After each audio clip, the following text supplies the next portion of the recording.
the Bible say about shipwrecking your faith? In 1 Timothy 1:19, we hear that Paul saying, and keeping the faith and keeping a good conscience. And some have failed to do that and they shipwreck their faith.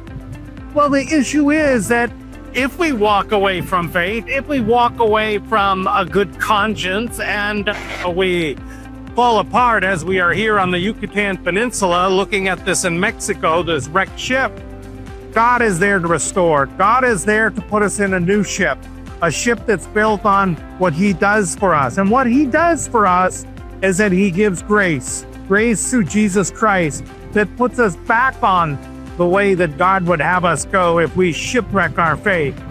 God is about restoring lives through Jesus Christ and what he has given us with his grace, his death and resurrection. I hope this video has been helpful for you. But in any case, as we say, Salam alaikum, kapaz de dias at tu viaje. God's peace be with you on your journey.